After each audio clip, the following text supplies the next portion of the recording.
आप ड्यूटा से साथ संबंधित हैं? जी, मैं अलायंस का हिस्सा हूँ, डेमोक्रेटिक यूनाइटेड टीचर्स अलायंस, और मैं यूनिवर्सिटी की एकेडमिक काउंसिल मेंबर भी हूँ।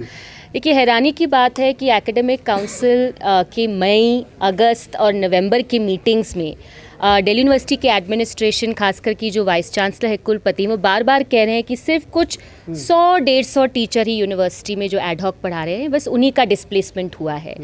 ये एकदम सरासर झूठ है।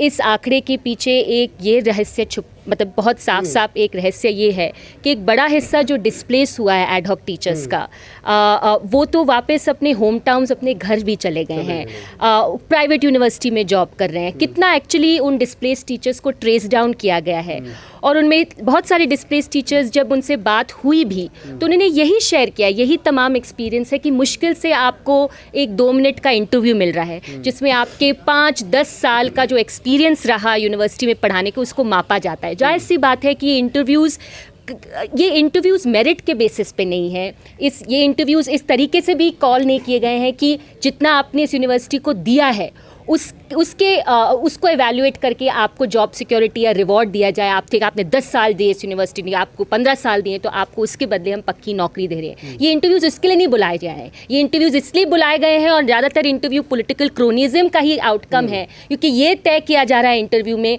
कि आप क्या ऐसे टीचर होंगे जो मतलब क्रिटिकल तरीके से पढ़ाएंगे, जो सवाल उठाएंगे, जो बच्चों को एक क्रिटिकल बेंट ऑफ माइंड देंगे। अगर आप उस किस्म के टीचर उनको दिखेंगे तो आपके लिए इस यूनिवर्सिटी में जगह नहीं है। सीधा दिल्ली यूनिवर्सिटी में जो अपॉइंटमेंट हुआ, एक बड़ा हिस्सा डिस्प्लेसमेंट हुआ है, उसके पीछे यही एजेंडा है कि ये जो रजीम है ये कंट्रोल करना चाहती है कि what is knowledge and who is going to teach in our public funded universities। और कौन लोग हैं इसके पीछे?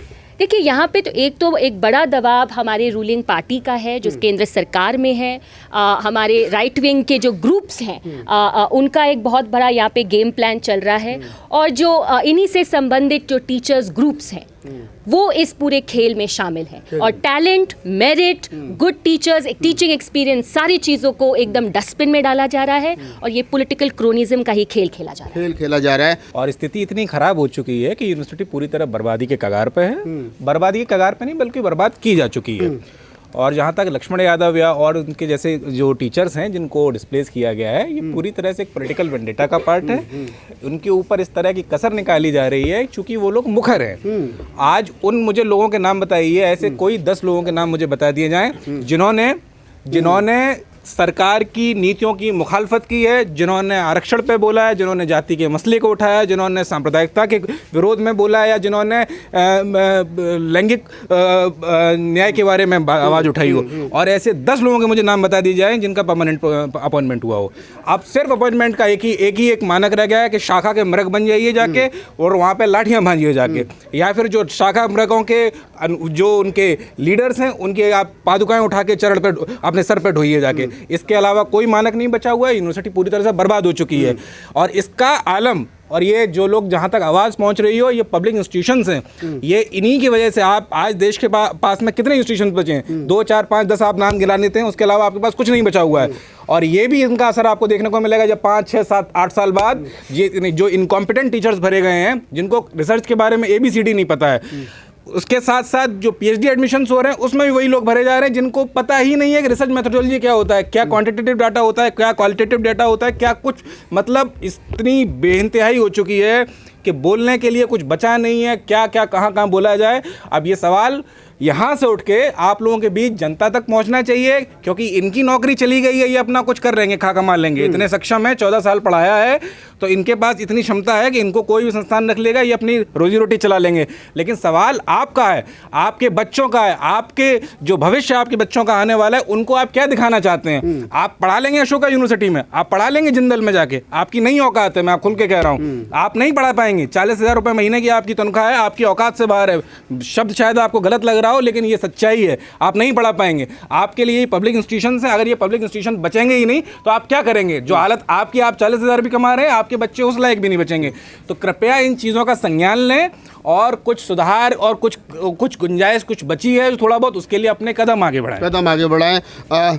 सर आप बताइए थोड़ा सा, जिस प्रकार से वकील साहब ने सारी चीज़ें बताई कि इस प्रकार से तो यूनिवर्सिटी को भगवाकरण किया जा रहा है। हमें मालूम चला कि आज जो यूनिवर्सिटी उसमें आरएसएस की शाखाएं लगाई जा रही हैं। ऐसे में शिक्षा संस्थानों में आरएसएस की शाखा लगाना, जाति देख करके मुखर होकर के जो प्रोफेसर बोल रहे हैं उन लोगों पर कार्रवाई करना, उनको परमानेंट नहीं करना, उनको बाहर कर देना कहीं ना कहीं गलत है, कहीं प्रॉपर। द सैफ्रनाइजेशन जो चल रहा है वो काफ़ी सालों से चल रहा है। और इस बार जो मतलब ये पहले जब मुरली मनोहर जोशी के टाइम पे भी कोशिश किया गया था, लेकिन इस बार जो हुआ है 2014 के बाद, देखिए 2016 में देश की कैंपसेस से मतलब कैंपस से यहाँ पे मतलब सरकार को चुनौती मिलेगी, वो आईआईटी में हो, पेरियार अंबेडकर सर्कल से हो, या एफटीआई से हो, या जादवपुर के स्टूडेंट से हो, या जामिया जेएनयू डीयू के स्टूडेंट से हो।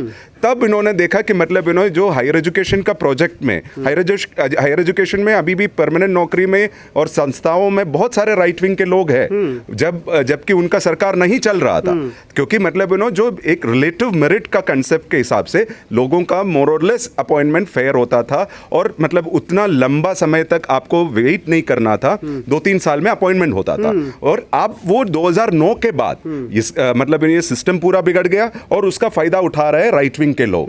और राइट विंग के लोग का मतलब आप देखिए यूआर में और एससी एसटी ओबीसी और पीडब्ल्यूडी में और ईडब्ल्यूएस में ये इतने कैटेगरी में अपॉइंटमेंट होता है। और अपॉइंटमेंट का अब हालात ऐसे हो गया है, मैं एक परमानेंट टीचर होकर मैं ये बात बोल रहा हूं आपके साथ, और डूटा का इलेक्टेड मेंबर हूं, और उस हिसाब से मैं ये बोल सकता हूं यूआर का सीट का मतलब कनेक्शन या social capital plus ideological affiliation से काम हो रहा है, सुनने में आ रहा है। लेकिन समूह का सबसे पिछड़ा या मतलब सबसे लाइक अनफेयर सिचुएशन से गुजरने वाला पीडब्ल्यूडी हो, या पीडब्ल्यूडी का टीचर को भी मतलब डिस्प्लेस किया गया। ईडब्ल्यूएस का तो सर्टिफिकेट सबको पता है, बहुत सारे टीचर्स का फ्रॉड बना के यहाँ पे अपॉइंटमेंट किया गया है। ये रिस्पॉन्सिबल होकर आपको बता रहा हूं। और उसके साथ साथ मतलब जो लोग अपना वक्तव्य रखते हैं उनको टारगेट करने का और पूरा सिस्टम चला हुआ है। लक्ष्मण का तो केस उसमें आता है, लेकिन लक्ष्मण से पहले भी जहां पे हम आज खड़े हैं, यहाँ पे डॉक्टर समरवीर का मतलब खुदकुशी के बाद भी ये लोग मतलब लाइक अपना तरीका नहीं बदला है। बार बार ये बोलता जा रहा है कि हमारा तो यहाँ पे बहुत कम डिस्प्लेसमेंट हुआ है, लेकिन पहले तो ये बोलूं डिस्प्लेसमेंट बहुत ज्यादा हुआ है, और उसमें से कुछ 20% लोगों को दूसरे कॉलेज में अकोमोडेट किया जा रहा है, वो भी आइडियोलॉजिकली कन्वीनियंट है। तब ये वाला सिचुएशन है। अल्पसंख्यकों को, एससी एसटी ओबीसी के टीचर्स को मतलब पैसा देने के लिए भी मजबूर करने का मतलब लाइक न्यूज़ मिल रहा है, और उसके बारे में खुद टीचर्स ने फेसबुक और पब्लिक फोरम में लिखा है, और ये वाला सिचुएशन हम देख रहे हैं। जिस प्रकार से 2 दिन से एक खबर ट्रेंडिंग में बनी हुई है कि प्रोफेसर लक्ष्मण यादव को एक इंटरव्यू के बाद में कॉलेज से बाहर का रास्ता दिखा दिया। आज उसी विषय को लेकर के प्रेस कॉन्फ्रेंस रखी गई थी। लक्ष्मण यादव और तमाम प्रोफेसर जो ठेके पर हैं और जो परमानेंट हैं, सारे प्रोफेसर यहाँ पर हैं, बहुत सारे स्टूडेंट उनके समर्थन में आए थे। मैं एक एक करके बातचीत करूँगा परिचय के साथ में कि आखिरकार आगे की रणनीति क्या है, और ये जो हादसा हुआ है, ये जो घटनाक्रम हुआ है, ये क्यों हुआ है, इसके पीछे कौन लोग हैं। मंडल जी, थोड़ा सा हमारे दर्शकों को बताइए ये जो हादसा हुआ है। देखिए, ये सिलसिला तो डॉक्टर रितु सिंह से ही शुरू हुआ था। 2020 में कोविड के दौरान डॉक्टर रितु को एक फर्जी कागजात पर दौलत राम के प्रिंसिपल डॉक्टर सविता रॉय जो हैं, उन्होंने उन्हें निकाला था, और उसके बाद वो ये साबित हो चुका है कि जो भी दस्तावेज उन्होंने प्रस्तुत किए वो फर्जी है। उनको अदालत में चार्जशीट किया गया है। डॉक्टर रतन लाल एक ट्वीट किए थे, उसके लिए पुलिस आ गई थी इनको गिरफ्तार करने, लेकिन डॉक्टर सविता रॉय और यूनिवर्सिटी रजिस्ट्रार पर अभी तक पुलिस द्वारा कोई कार्रवाई नहीं हुई। तो इस शासन में किस तरह से दलित, पिछड़े और आदिवासी और माइनॉरिटी जो है उनके साथ अन्याय हो रहा है, ये तो दिख ही रहा है। डॉक्टर लक्ष्मण यादव जो हैं वो भी तमाम शिक्षकों की तरह जो काफ़ी बड़े तादाद में यहाँ हैं, पिछले 14 वर्षों से पढ़ा रहे थे, और एक इंटरव्यू के बाद उन्हें बाहर का रास्ता दिखा दिया गया। ऐसा कई साथियों के साथ हुआ है, और विश्वविद्यालय में लगातार हमारे शिक्षक प्रतिनिधि यहाँ मौजूद हैं जो दिल्ली यूनिवर्सिटी टीचर्स एसोसिएशन और एकेडमिक काउंसिल में हैं, वो इसका विरोध करते रहे हैं।